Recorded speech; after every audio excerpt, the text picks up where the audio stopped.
Hello everyone, आप सबका स्वागत है आपके अपने यूट्यूब चैनल मैथ मैसेज में। तो दोस्तों, आज हम इस वीडियो में आरआरसी ग्रुप डी का ऑफिशियल क्वेश्चन को मैथ के क्वेश्चन को सॉल्व करने वाले हैं, जो कि आज मेरा ये सेट नंबर तीसरा होगा। और ये 20 सितंबर 2018 का जो फर्स्ट शिफ्ट का क्वेश्चन है उसे आज सॉल्व करने वाले हैं, और ये सेट नंबर मेरा तीसरा है।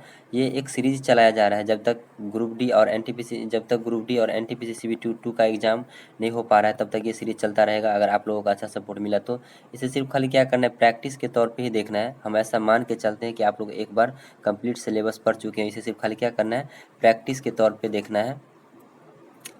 तो चलिए शुरू करते हैं आज का पहला नंबर सवाल। देखिए, आज का पहला नंबर सवाल में क्या बोला गया है कि निम्नलिखित में कौन सी संख्या भाज्य संख्या है। निम्नलिखित में ऐसा कौन सा संख्या है, ये 4 ऑप्शन दिया है, इसमें ऐसा कौन सी संख्या है जो भाज्य संख्या है। तो सीधी अगर हम 729 पे गौर करें तो ये 729 क्या है, ये 3 से भी विभाजित हो रहा है, और ये 9 से, और ये इसका सबसे खास बात क्या है, ये 27 का क्या है, स्क्वायर है। तो ये एक संख्या क्या है, 729, जो एक भाज्य संख्या है। तो आई होप कि आप लोगों को ये अच्छा समझ में आ गया होगा कि इसका आंसर 729 ही क्यों होगा। और ये 3 ऐसा नंबर है जो किसी भी संख्या से विभाजित नहीं हो रहा है। तो आई होप कि आपको ये समझ में आ गया होगा। चलिए बढ़ते हैं अब अगला नंबर सवाल पे। देखिए, अगला नंबर सवाल में क्या बोला गया है कि 3680 रुपया पर 4% वार्षिक साधारण ब्याज की दर से 2.5 साल में कितना ब्याज प्राप्त होगा। 2.5 साल में तो साधारण ब्याज है, तो पूरा टोटल ओवरऑल ब्याज इस पे कितना मिलेगा, 4 साल में 4 इंटू 2.5 यानी कि 10%।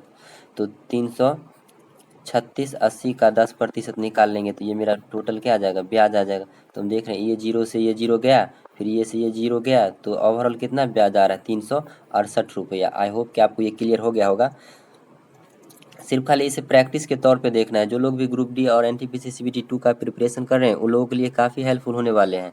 सिर्फ खाली प्रैक्टिस के तौर पे देखिए कि क्वेश्चन का लेवल क्या है और किस किस चैप्टर से कितना क्वेश्चन आ रहा है, उस हिसाब से अपना प्रैक्टिस करना है। चलिए बढ़ते हैं अगला नंबर सवाल पे। अगला नंबर सवाल में क्या बोला गया है कि 520 ग्राम पानी में 520 ग्राम पानी में 45 ग्राम नमक को मिलाकर 1 बिलियन तैयार किया जाता है। तो द्रव्यमान सांद्रता के संदर्भ में द्रव्यमान प्रतिशत की गणना कीजिए। यानी कि 520 ग्राम पानी में 45 ग्राम क्या है, नमक मिला रहे हैं, तो टोटल बिलियन कितना आ जाएगा, 520 और प्लस का 45, तो यानी कि 565। तो इसमें हमको नमक की निकालना है, तो इतना का प्रतिशत निकाल लेंगे। तो यहाँ हम देख रहे हैं कि 5 से काटेंगे तो 11 पचे 55 और 5 दिया 15, 5 से 5 नंबर 45। तो ये ओवरऑल टोटल कितना आ रहा है, 900/113। तो 900/113, 113 से 9 से में डिवाइड करेंगे तो ये 7.96 आ रहा है। तो इसे आई होप कि आपको ये समझ में आ गया होगा। इसमें कुछ करना नहीं था, 520 में 45 ऐड कर लेंगे तो ये मेरा टोटल बिलियन आ जाएगा, और इसमें 45 का प्रतिशत निकाल देना है। तो आई होप कि आपको ये क्लियर हो गया होगा। चलिए बढ़ते हैं अगला नंबर सवाल पे। देखिए, अगला नंबर सवाल में क्या बोला गया है, हाँ, और जो लोग चैनल पे नए हैं वो चैनल को सब्सक्राइब कर ले, ताकि हम जब भी अगला वीडियो डालें तो उसका नोटिफिकेशन आपको तुरंत मिल जाए। और ये एक सीरीज चलाया जा रहा है, जब तक एनटीपीसी और ग्रुप डी का एग्जाम नहीं हो रहा है तब तक प्रैक्टिस करवाते रहेंगे, अगर आप लोगों का अच्छा सपोर्ट मिला तो चलिए सवाल को सॉल्व करते हैं। ये सवाल क्या है कि एक 43.5 मीटर लंबे टावर से भूतल पर खड़ी एक महिला, भूतल मतलब क्या, जमीन पर खड़ी एक महिला प्रारंभिक स्थिति से शीर्ष का उन्नयन कोण कितना डिग्री, 60 डिग्री था। वह टावर की स्थिति से सीधी रेखा में इस प्रकार बढ़ते हैं कि उसकी अंतिम स्थिति से टावर का उन्नयन कोण 30 डिग्री हो जाते हैं। तो वह अपनी प्रारंभिक स्थिति से कितनी दूर चली गई। क्या क्वेश्चन समझ में आया आप लोगों का। देखिए, इसमें क्या है कि ये एक टावर है, मान लेते हैं ये एक क्या है, 43.5 मीटर का एक टावर है, जो कि ये जमीन से यहाँ पे एक महिला खड़ा है, यहाँ पे एक महिला है, तो ये महिला से यहाँ पे कितना 60 डिग्री का कोण बना रहा है। और ये महिला कुछ देर के बाद यहाँ से यहाँ तक चले आते हैं सीधी रेखा में, यानी कि उसकी अंतिम वह सीधी रेखा में इस प्रकार बढ़ती हैं, यहाँ तक मान लेते हैं बढ़ जाते हैं, तो ये उसका उन्नयन कोण कितना आ जाता है, 30 डिग्री हो जाता है। तो अब वो हमसे पूछ रहा है कि वह महिला यहाँ से यहाँ तक कितनी दूरी चली गई, ये हमको निकालना है। तो सिंपली हम यहाँ देख रहे हैं, इसमें अगर हम लगाएंगे तो साइन 10 लगेगा, तो 10 60 कितना आता है, √3 बट्टा क्या आ जाएगा, P/B। तो यहाँ से हम देख रहे हैं B का मान कितना आ गया, 43.5 बट्टा √3। तो ये बी हमारे पास आ गया। अब हम इस वाले बड़े वाले ट्रायंगल में लगाएंगे क्या, tan 30, तो tan 30 क्या आता है 1/√3, तो 1/√3 बराबर p, तो p का मान कितना है 43.5। ये जो b आएगा ये पूरा आएगा, तो ये यहाँ तक का मान कितना दे दिया, ये हम मान लेते हैं x है यहाँ से यहाँ तक, तो ये पूरा कितना आ जाएगा b प्लस एक्स, तो b का मान कितना दिया है 43.5 बट्टे का √3 प्लस का x। इसे हम यहाँ से सॉल्व कर लेंगे तो x का वैल्यू निकल जाएगा। तो चलिए इसको सॉल्व करते हैं। तो अब अगर हम यहाँ पे थोड़ा सा दिमाग लगाएं तो इसको हम यहाँ पे देख रहे हैं, अगर इसको हम तिरछा गुना करेंगे, इसको 1 से करेंगे, इसको √3 से, तो ये अपने पास क्या आ जाएगा 43.5 बटा √3 प्लस का x बराबर कितना आ रहा है, बराबर का 43.5 इंटू का √3। आई होप कि ये आपको क्लियर हुआ होगा यहाँ तक। तो अब हम इसको क्या करेंगे, यहाँ से x का वैल्यू निकालेंगे, तो ये x रख लेंगे, तो इसको इस साइड लाएंगे तो ये माइनस में हो जाएगा। अगर हम ये पूरे वाले को इस साइड अगर हम भेजेंगे बराबर से इस साइड, तो ये क्या हो जाएगा माइनस में, तो इसको हम हटा रहे हैं। तो ये अपने पास क्या आ गया 43.5/√3 प्लस का x बराबर इतना है। तो यहाँ से हमको x का वैल्यू निकालना है, तो यही मेरा दूरी आ जाएगा। ये महिला यहाँ से यहाँ तक जो चल के गई है, तो इसको हम हटा रहे हैं। तो अब मेरे पास क्या आ गया, ये अपने पास क्या आया था 43.5 √3 प्लस का x बराबर कितना था 43.5। अगर हम यहाँ से इसको सॉल्व करें, 5/√3 था, 5 इंटू √3, तो अगर हम यहाँ से इसको x को यहाँ से इस साइड लेके आए तो x बराबर हम यहाँ से लिख सकते हैं 43.5 √3। आइए √3 से इसको गुना हो जाएगा, तो फाइनल इसको कितना से मल्टीप्लाई हो जाएगा 3 से। अब बराबर ये क्या बच जाएगा, यहाँ माइनस होगा, हाँ इसके बाद ये माइनस में आ जाएगा, तो माइनस कितना 43.5 √3। तो इसको हम गुना करेंगे 3 से, तो ये कितना आ जाएगा, ये √3 और ये √3 मिल के क्या हो गया 3 हो गया। तो 3 से करेंगे तो 5 तिया 15, 3 तिया 9, 1 10, 4 तिया 12, 1 13, यानी कि 130.5 माइनस 43.5 बाई कितना √3। अगर हम इसको सॉल्व करेंगे तो ये सिंपल कितना आ रहा है, ये 0, फिर 10 में से 3 गया 7, ये बच गया 12 में से 3 गया, 12 में से 4 गया 8, यानी कि 87/√3। x का वैल्यू कितना आ गया 87/√3। तो 87 को हम लिख सकते हैं, 87 को हम क्या लिख सकते हैं, 87 को तो लिख सकते हैं ना 29√3 गुने √3, 87 इंटू 3 बटा कितना है √3। तो ये √3 से √3 कैंसिल, तो x का फाइनल वैल्यू क्या आ गया 29√3। आई होप कि आपको ये क्लियर हो गया होगा 29√3। तो x का वैल्यू क्या है 29√3। तो ये क्लियर हो गया होगा। चलिए बढ़ते हैं अगला नंबर सवाल पे। देखिए अगला नंबर सवाल में क्या बोला है कि तुलीप और दिव्यांश के पास जो कच्चे थे उनकी संख्या का अनुपात इतना है, जबकि शीतला और दिव्यांश के पास की कच्चों की संख्या का अनुपात 7:12 था। तो तुलीप और शीतला के पास उपलब्ध कच्चों की संख्या कितना है। तो हम यहाँ पे मान लेते हैं कि ये अपने पास ये क्या है, ये तुलीप है, उसके बाद दिव्यांश है, ये दिव्यांश है, इसके कच्चे की अनुपात, और ये शीतला है, ये मान लेते हैं क्या है शीतला है। तो अब ये क्या बोल रहा है कि 7:9 है, किसका, ये तुलीप और दिव्यांश का 7:9 है। और शीतला और दिव्यांश, यहाँ देखिए शीतला और दिव्यांश, तो शीतला और दिव्यांश का कितना है 7:15 है, यानी कि शीतला तो शीतला के सामने 7, दिव्यांश के पास दिव्यांश का 15 है, तो दिव्यांश के जगह पे 15। अब इसे हम क्रॉस गुना कर लेंगे तो 15 सत्ते 105, 15 इंटू 9 135 और 9 सत्ते 63। तो अब हम यहाँ से हमसे क्या पूछा है, तो तुलीप और शीतला के पास क्या है, तो तुलीप के पास ये है और शीतला के पास ये है, तो इसका अनुपात निकाल देंगे 105 अनुपात बटा 63। हम यहाँ से देख रहे हैं 21 से 21 पंचे 105, 21 तिया 63, तो कितना आ गया 5:3। आई होप कि आपको ये क्लियर हो गया होगा।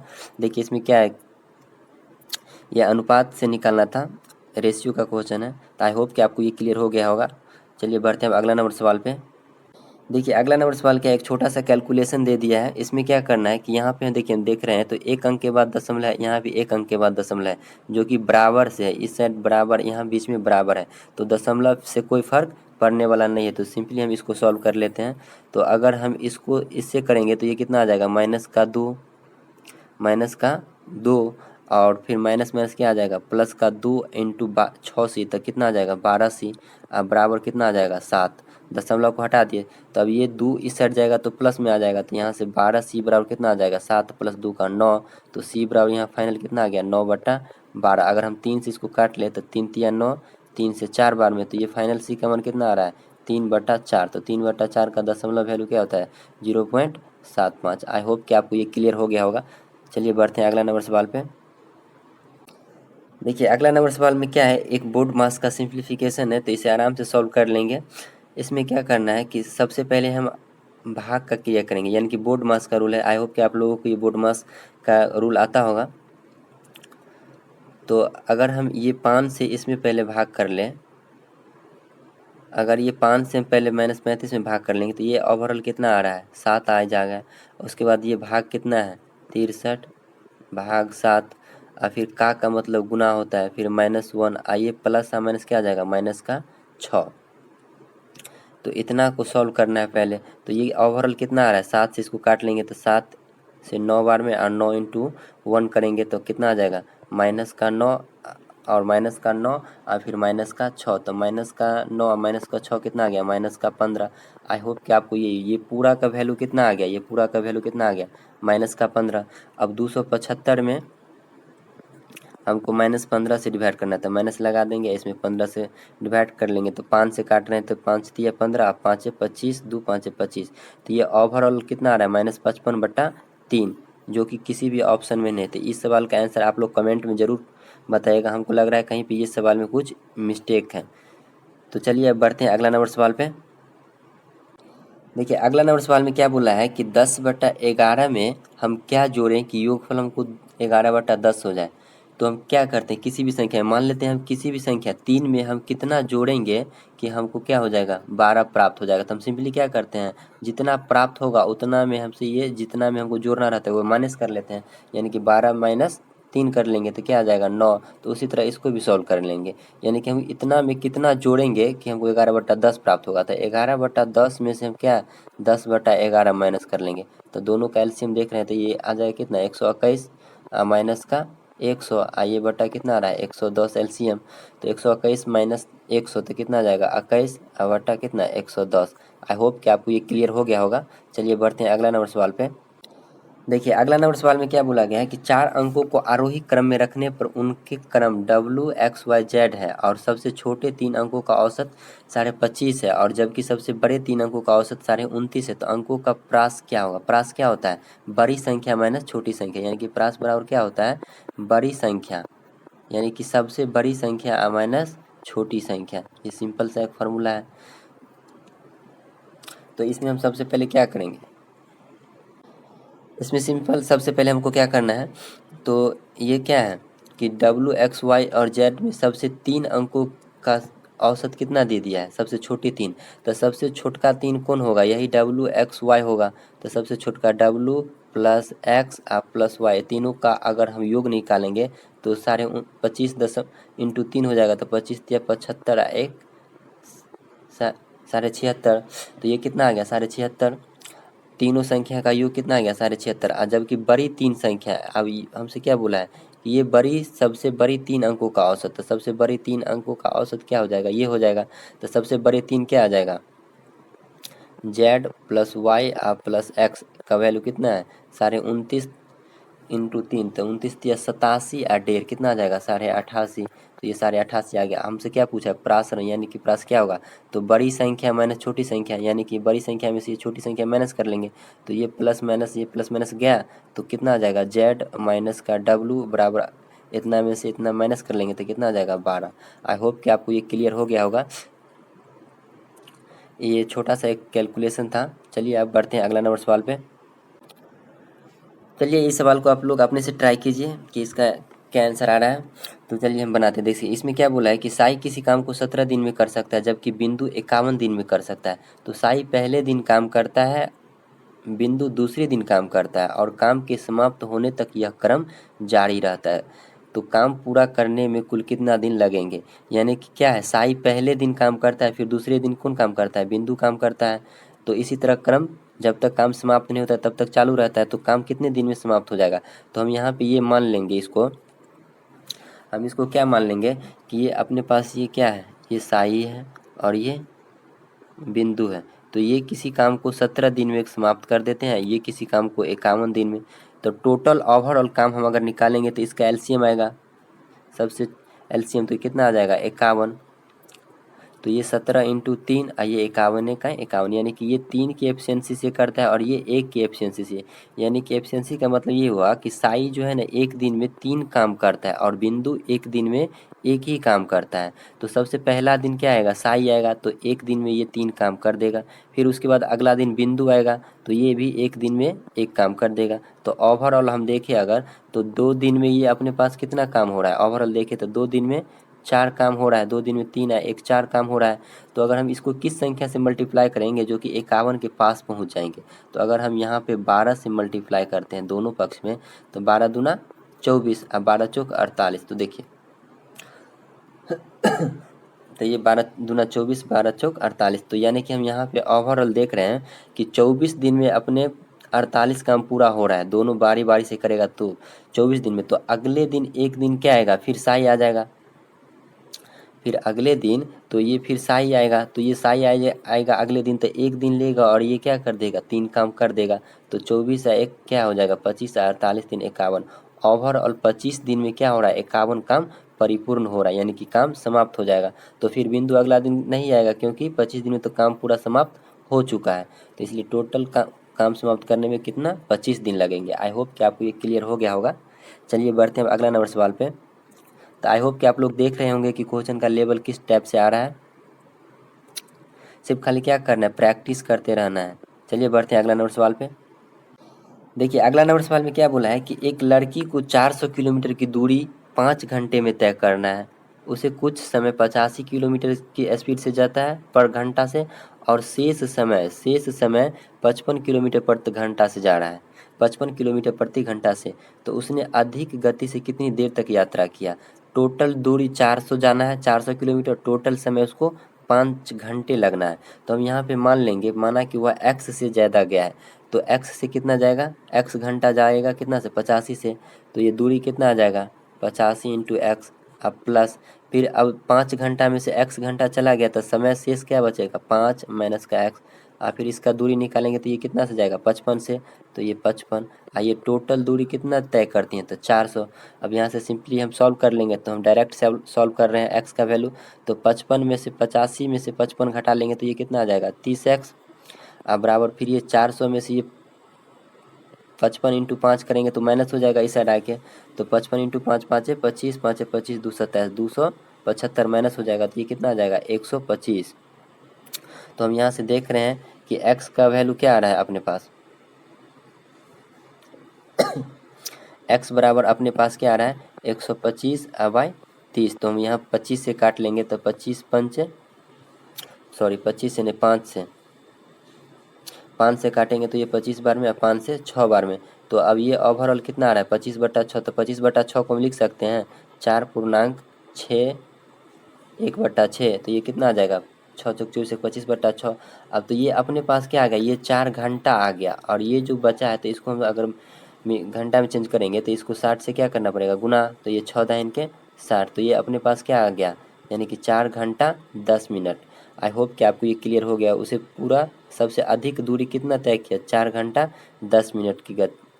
तो अधिक गति से कितनी देर तक यात्रा किया, तो 4 घंटा 10 मिनट तक। आई होप कि आपको ये क्लियर हो गया होगा। चलिए बढ़ते हैं अगला नंबर सवाल पे।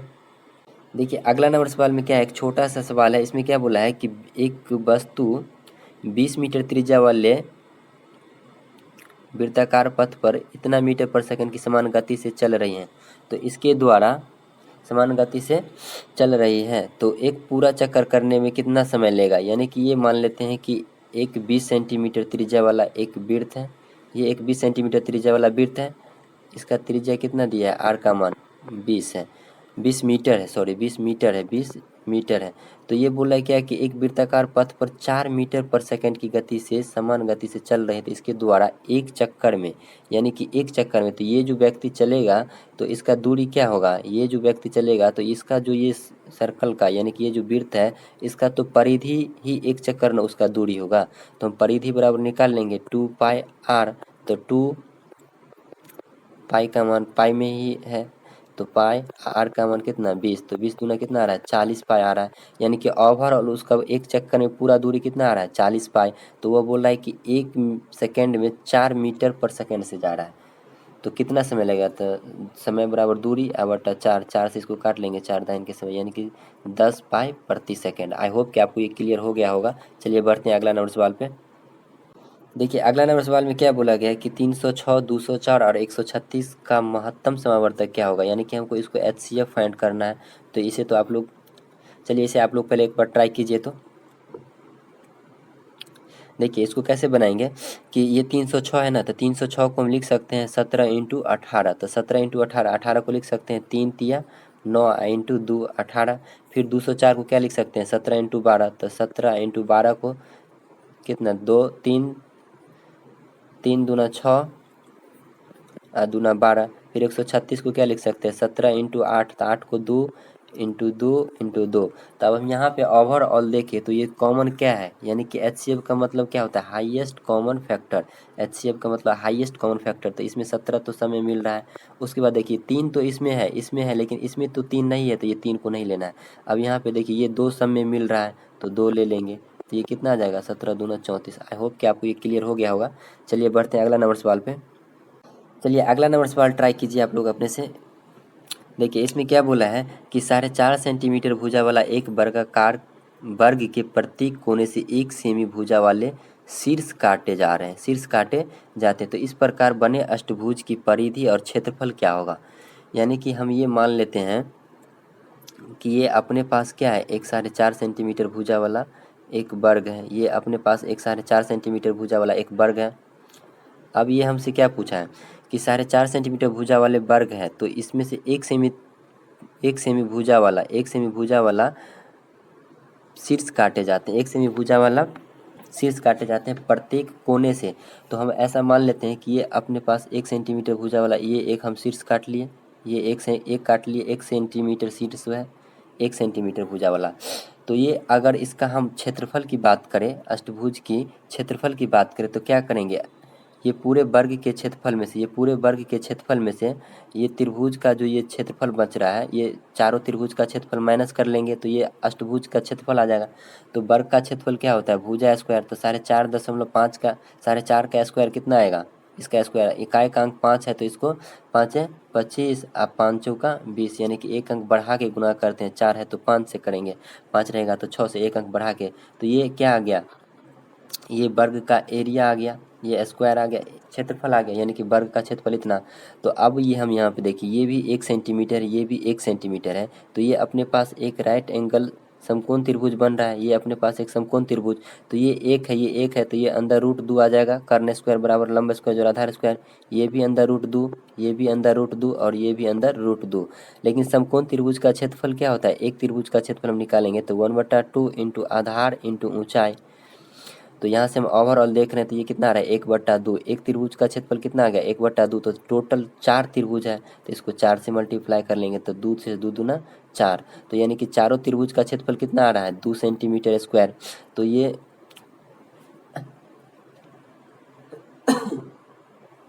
ये हम वर्ग के क्षेत्रफल में से दो चारों त्रिभुज का क्षेत्रफल माइनस कर लेंगे, यानी कि 2 सेंटीमीटर माइनस कर लेंगे तो ये अपने पास कितना आ जाएगा 20 में से 2 जाएगा तो 18.25, यानी कि अष्टभुज का, यानी कि ये जो अष्टभुज था ये अष्टभुज का क्षेत्रफल कितना आ गया 18.25 सेंटीमीटर।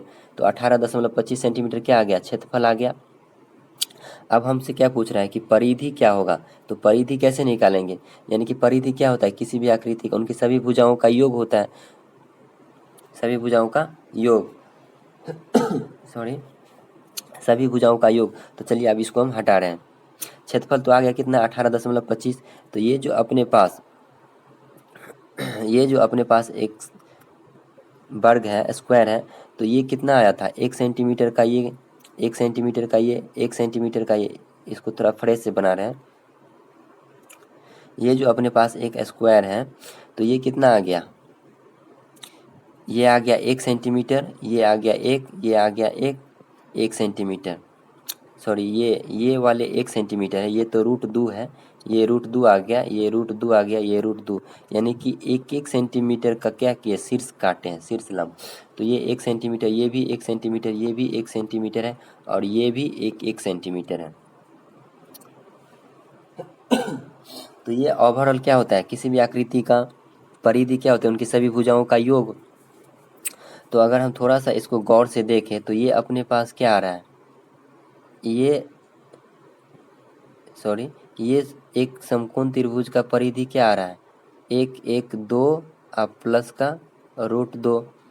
तो हमको ये करना क्या है कि हमको तो ये निकालना है ना, अष्टभुज की परिधि ना। तो सॉरी, इसको हम हटा रहे हैं, अष्टभुज की परिधि निकालेंगे। अपने पास ये जो एक अष्टभुज बन रहा है, ये जो एक अष्टभुज बन रहा है ना, इसका परिधि निकालेंगे।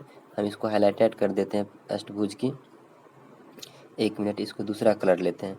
ये जो अपने पास एक अष्टभुज बन रहा है, ये एक अष्टभुज बन रहा है। आई होप कि आप लोगों को ये क्लियर हुआ होगा, क्षेत्रफल जो हम निकाले हैं। तो ये एक अष्टभुज बन रहा है,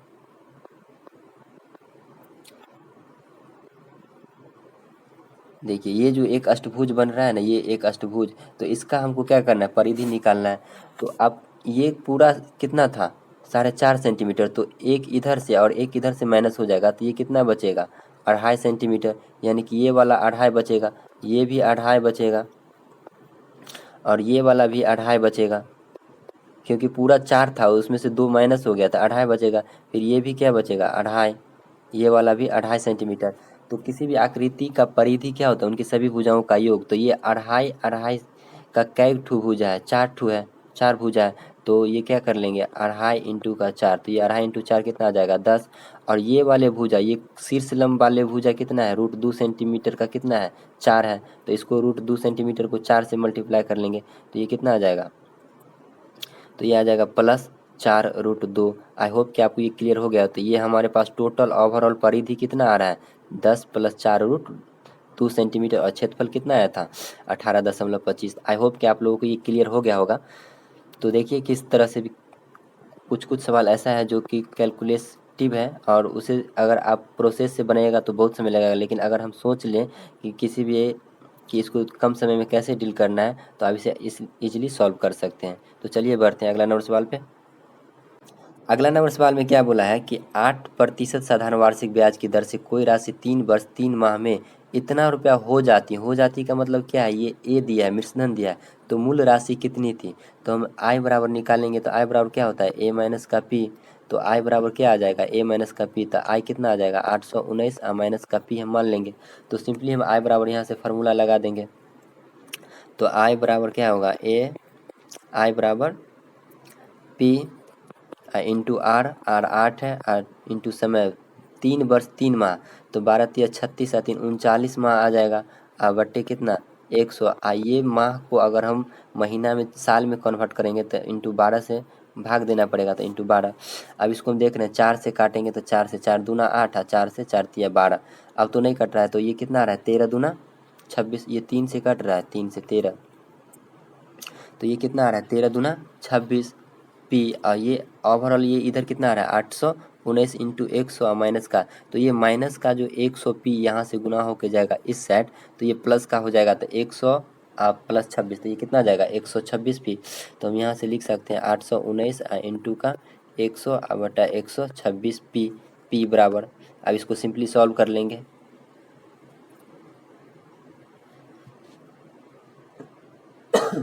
सिंपली इसको सॉल्व कर लेंगे, तो ये अपने पास कितना आ रहा है, 2 से हम काट रहे हैं, तो 2 से 2 छक्के 12, आ 2 तिया 6, 2 से इसको काट रहे हैं तो 50। फिर अगर हम यहाँ पे 3 से काटे थे, 3 दूना 6, 3 एका 3, 3 से इसको काटे तो 27, 3 तिया 9। अब 7 से काट रहे हैं इसको, 3 से, 3 से तो 3 सत्ते 21, 3 से 3 नौवा, 3 एका 3, तो 7 से कितना बार में, 13 बार में, 13 सत्ते 91, 13 इंटू हम 50 करेंगे तो कितना आ जाएगा, 650। आई होप कि आपको ये क्लियर हो गया होगा। तो अपने पास ये साधारण ब्याज कितना निकल के आ गया, 650। तो चलिए बढ़ते हैं अगला नंबर सवाल पे। देखिए अगला नंबर सवाल में क्या बोला गया, ये भी क्या है, सिंप्लीफिकेशन बोर्ड मास का है। तो इसमें सबसे पहले इसमें हम क्या करेंगे, छोटी कोष्ट का काम करेंगे। तो यहाँ पे हम देख रहे हैं, अगर हम यहाँ पे भाग का चिन्ह है तो यहाँ पे ये बड़ी, इधर अगर हम इस इतना का काम करेंगे पहले, सबसे पहले तो ये अपने पास कितना आ रहा है, 5 × 1, तो माइनस माइनस प्लस 5 1, अब प्लस को 3 से करेंगे तो 5 × 15, 15 में 2 जोड़ देंगे तो ये ओवरऑल कितना आ रहा है, 17। तो ये अपने पास 17 आ गया। और फिर हम 9 में से 2 घटा लेंगे तो कितना आ जाएगा, 7। और फिर 143 माइनस का 7, तो 143 में से 7 घटाएंगे तो कितना आ जाएगा, 136। तो 136, और ये बीच में क्या था, भाग था, तो बीच में भाग, यहाँ पे आप 17 से इसको काट लेंगे तो 17 अट्ठे 136। आई होप कि आपको ये क्लियर हो गया होगा। चलिए बढ़ते हैं अगला नंबर सवाल पे। देखिए अगला नंबर सवाल भी क्या है कि ये भी बोर्ड मास का ही है। तो इसमें सबसे पहले अगर हम इतना का सॉल्व करें तो सबसे पहले यहाँ पे देख रहे हैं, यहाँ पे पहले भाग होगा तो 3 से इसमें भाग करेंगे तो 3 से कितना आ जाएगा, 5। अब 5 इंटू का 8 हो जाएगा, तो 8 इंटू 5 कितना, 40। तो 20 में से माइनस 40 करेंगे तो ये कितना आ जाएगा, माइनस का 20। और माइनस का 20 से हमको क्या करना है, 30 में भाग देना है। तो यहाँ पे हम 30 से भाग कर लेंगे तो ये 0 से 0 गया, तो 2 से काटेंगे तो कितना आ जाएगा, माइनस का 0 दशमलव, ये 3/2 आ गया, तो माइनस का कितना आ जाएगा, माइनस का 1.5, यानी कि 3 का आधा कितना होगा, 1.5। आई होप कि आपको ये क्लियर हो गया होगा। चलिए बढ़ते हैं अगला नंबर सवाल पे। देखिए अगला नंबर सवाल में क्या बोला गया है कि निम्नलिखित भिन्न में से किसका मान आवर्ती दशमलव में नहीं आएगी, यानी कि वह जो है दशमलव के कुछ अंकों के बाद कट जाएगी, यानी कि दशमलव के बाद लगातार या बार बार कुछ अंकों के बाद रिपीट नहीं होगा, यानी कि दशमलव के कुछ अंकों के बाद पूरा पूरी डिवाइड होता है। तो अगर हम पहले ऑप्शन से चेक करेंगे, ऐसे सवाल को तो हमको ऑप्शन से ही बनाना पड़ेगा, ऑप्शन से ही लेना पड़ेगा ऐसे सवाल को। तो हम सबसे पहले नंबर सवाल ऑप्शन को चेक करते हैं। तो पहला कितना है, 21/56 है, तो 21 में 7 से काट लेंगे तो 7 × 21 और 7 × 8 = 56। तो ये अपने पास 3 में अगर हम 8 से डिवाइड करेंगे तो ये देख रहे हैं, इसको हटा लेते हैं, तो ये कितना आ रहा है, दशमलव 0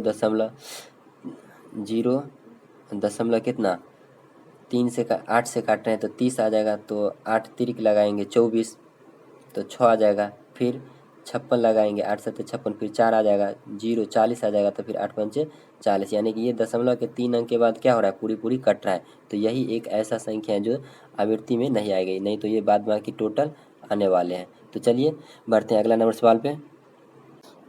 देखिए अगला नंबर सवाल में क्या बोला है कि नीलांचल भारती से 11 वर्ष छोटा है, 15 साल बाद भारतीय नीलांचल की आयु की 1.2 गुनी हो जाएगी। तो नीलांचल की वर्तमान आयु क्या है, तो सिंपली इसमें ये तो आराम से बन जाएगा। तो इसमें क्या करेंगे, भारती से 11 वर्ष छोटा है, तो मान लेंगे कि इसमें हम क्या करेंगे कि ये नीलांचल की वर्तमान आयु क्या है, x है।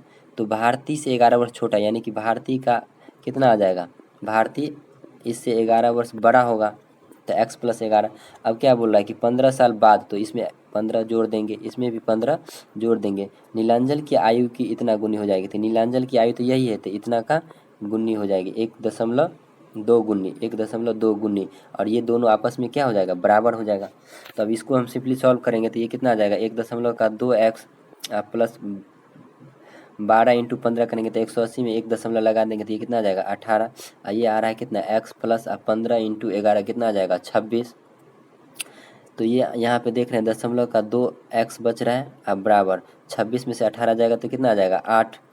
तो यहाँ पे हम x का वैल्यू निकालेंगे तो ये अपने पास x बराबर क्या आ रहा है, x बराबर कितना आ रहा है, 8 बाई दशमलव का 2, दशमलव उड़ाएंगे तो 2 0 ऊपर जाएगा, तो 2 से काट लेंगे, इसमें कितना बार में, 40 बार में। तो x मेरे पास क्या आ गया, 40। तो x क्या था, वर्तमान आयु, यानी कि नीलांचल की वर्तमान आयु क्या माने थे, x। तो आई होप कि आपको ये क्लियर हो गया होगा। तो नीलांचल क्या आ गया, x। अगर भारतीय का हमसे पूछता तो इसमें 40 अब प्लस का कितना, 11 ऐड कर देते, यानी कि भारतीय का अगर पूछता तो 40 + 11 कितना आ जाएगा, 51। अगर भारतीय का पूछता तो ये नीलांचल का कितना आ गया, x का मान 40 वर्ष। आई होप कि आपको ये क्लियर हो गया होगा। चलिए बढ़ते हैं अगला नंबर सवाल पे। अगला नंबर सवाल क्या बोला है कि एक ही जन्म तिथि वाले 7 बच्चे का जन्म 7 क्रमागत वर्ष में हुआ था। तो सबसे बड़े 3 बच्चे की आयु का योग 78 वर्ष है, तो सबसे छोटे 3 बच्चे की आयु का योग क्या है, यानी कि एक ही टाइम क्रमागत वर्ष में 7 बच्चे 7 क्रमागत वर्ष में जन्म लिया है। यानी कि अगर पहला x में लिया है तो दूसरा x + 1 में लिया है, फिर तीसरा x + 2 में, यानी कि क्रमांकित एक एक वर्ष का, तो x प्लस ये हो जाएगा 3, फिर ये हो जाएगा कितना x प्लस 4, फिर अगला क्या आ जाएगा x प्लस 5 और फिर अगला आ जाएगा x प्लस 6। तो ये टोटल 7 बच्चे हो गया, 1 2 3 4 5 6 7। अब हमसे क्या बोला कि सबसे बड़े 3 बच्चे की आयु का योग, तो इसमें सबसे बड़े 3 बच्चे कौन होगा? सबसे बड़े 3 बच्चे तो ये 2 और ये होगा, सबसे बड़े 3 तो यही होगा। तो सबसे बड़े 3 का योग कितना दे दिया? 78 वर्ष। तो हम यहाँ से देख रहे हैं, इसको ऐड करेंगे तो 3x प्लस 6 5 11 4 15 बराबर कितना आ गया? 78। तो यहाँ से हम अगर 3x, तो 78 में से 15 घटा लेंगे तो कितना आ जाएगा? 3, ये आ गया कितना? 6। तो यहाँ से x बराबर कितना आ रहा है? 21 वर्ष, यानी कि x का वैल्यू कितना आ गया? 21 वर्ष। 21 या 30। तो सबसे छोटे 3 बच्चे की आयु का योग क्या है? तो सबसे छोटे 3 बच्चे तो यही होगा, सबसे छोटे 3 बच्चे की आयु का योग। तो सबसे छोटे 3 बच्चे का आयु का योग कितना आ जाएगा? 3x प्लस का 3। तो 3x का मान हमको यहाँ पे कितना आया था? 63, या ऐसे भी रख सकते हैं। एक मिनट, इसको ऐसे हटा रहे हैं तो ये 3x था, x का मान कितना था? x का मान 3x का वैल्यू यहाँ पे हम इससे कितना आया था? यहाँ पे 3x का वैल्यू कितना आया था? 63। तो 3x के जगह कितना रख देंगे? 63 आप प्लस का इसमें 3 जोड़ लेंगे तो 63 और 3 कितना आ जाएगा? 66 वर्ष। आई होप कि आपको ये क्लियर हो गया होगा। चलिए बढ़ते हैं अब अगला नंबर सवाल पे। चलिए इस सवाल को आप लोग अपने से ट्राई कीजिए। इसमें क्या बोला है कि एक सप्तभुज और एक द्वारदशभुज यानी कि 12 भुज के आंतरिक कोण की माप का अनुपात इतना है। यानी कि एक 7 भुजा वाला और एक 12 भुजा वाला के आंतरिक कोण का माप का अनुपात क्या होगा? तो सिंपली क्या होता है, आंतरिक कोण के एक समबाहु भुज के एक आंतरिक कोण का माप क्या होता है? यानी कि n-2 इंटू का 180 बट्टा n होता है, और फिर बट्टे में ये कितना आ गया?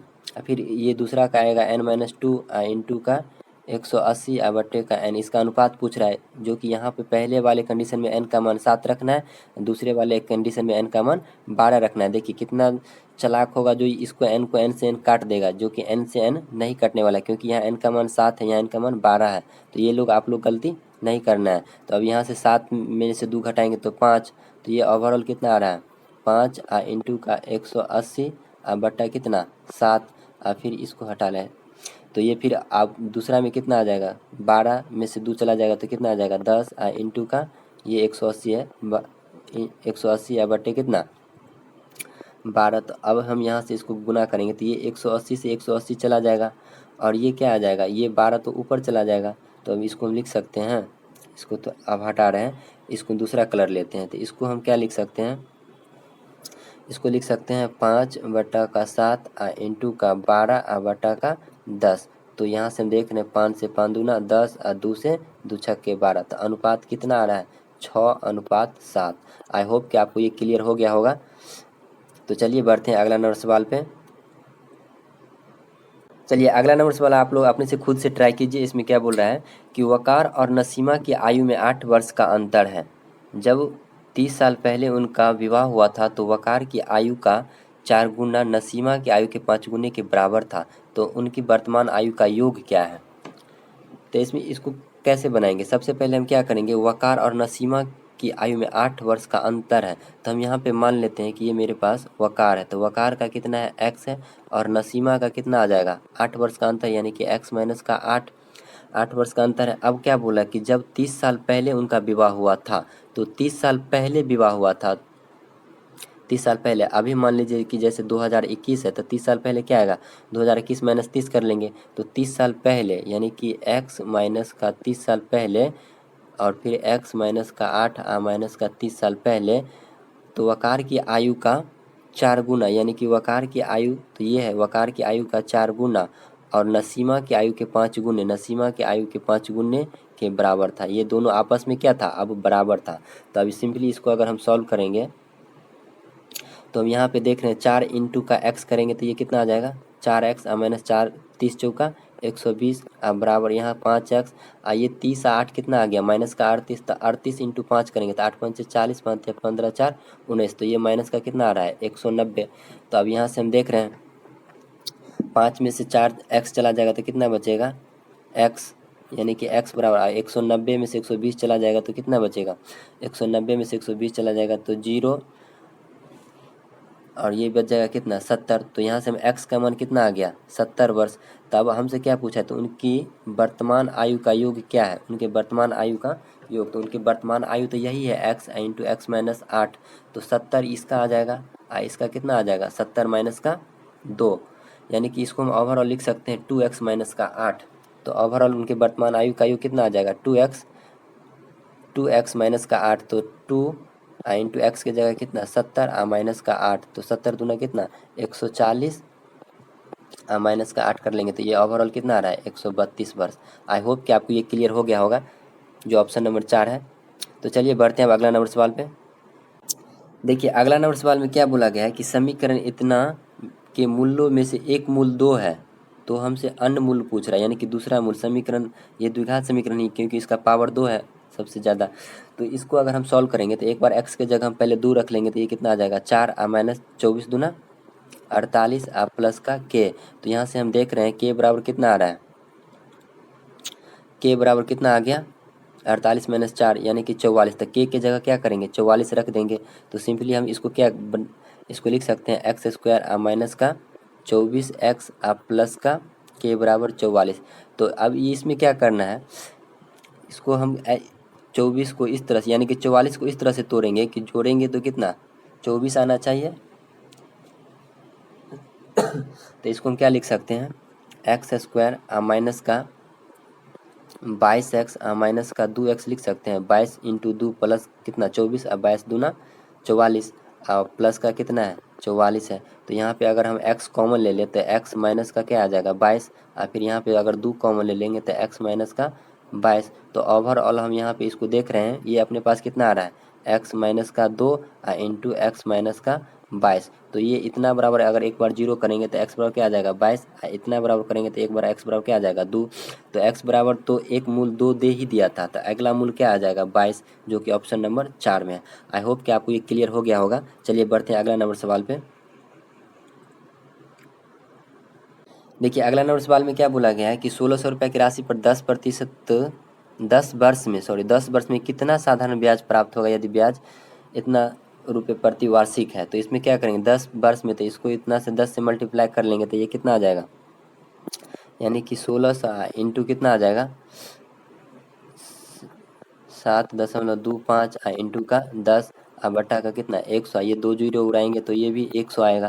तो यहाँ से देख रहे हैं 2 जीरो से 2 जीरो, 1 जीरो से 1 जीरो, यानी कि और इसको हम 5 से काट लेंगे, 2 से काटेंगे तो 2 पंचे 10 और 2 से 2 अट्ठे 16 और 5 से इसको काटेंगे तो कितना बार में कटेगा 5 से 14 पंचे 70, 2 पाँचे 25, 145 इंटू 8 कर लेंगे तो 145 इंटू 8 कितना आएगा 8 पंचे 40 और 8 चौक 32 और 4 36 हासिल 3 और 8 का 8 3 11, यानी कि ओवरऑल ब्याज मेरे पास कितना आ रहा है 1160, जो कि ऑप्शन नंबर 4 है। ये छोटा सा सवाल था साधारण ब्याज का यानी कि CI का। तो चलिए बढ़ते हैं अब अगला नंबर सवाल पे। देखिए अगला नंबर सवाल में क्या बोला गया कि ABC एक समकोण त्रिभुज है जिसका एक कोण क्या है समकोण है। तो हम सबसे पहले मान लेते हैं कि अपने पास एक समकोण त्रिभुज है। ये अपने पास एक मान लेते हैं क्या है कि एक समकोण यानी कि राइट एंगल ट्रायंगल है। ये एक समकोण त्रिभुज है जिसमें ये A समकोण है, ये 90 डिग्री है। ये मान लेते हैं B है और ये मान लेते हैं C है। तो दो अन्य समकोण त्रिभुज की रचना करने के लिए कौन सी भुजा को समद्विभाजित करना पड़ेगा, यानी कि अगर हम कौन ऐसा भुजा को दो बराबर भाग में बांट दें कि ये दो और समकोण त्रिभुज हमको बन जाए। तो हम सीधी सी यहाँ से देख रहे हैं एक थ्योरम से भी होता है वैसे। तो इसको अगर हम ऐसे डिवाइड कर दें यहाँ से ऐसे, इसको अगर हम मिला दें तो ये अपने पास ये क्या है, ये भी एक समकोण त्रिभुज है, ये भी एक समकोण त्रिभुज है। तो ये एक समकोण त्रिभुज, ये एक समकोण त्रिभुज, तो दो समकोण त्रिभुज, तो कौन भुजा को बांट रहे हैं BC को। तो आई होप कि आपको ये क्लियर हो गया होगा। चलिए बढ़ते हैं अगला नंबर सवाल पे। तो हेलो दोस्तों, तो आज देख लिए कि आज आप अपने लोग 100 सवाल का कैलकुलेशन कर लिए हैं।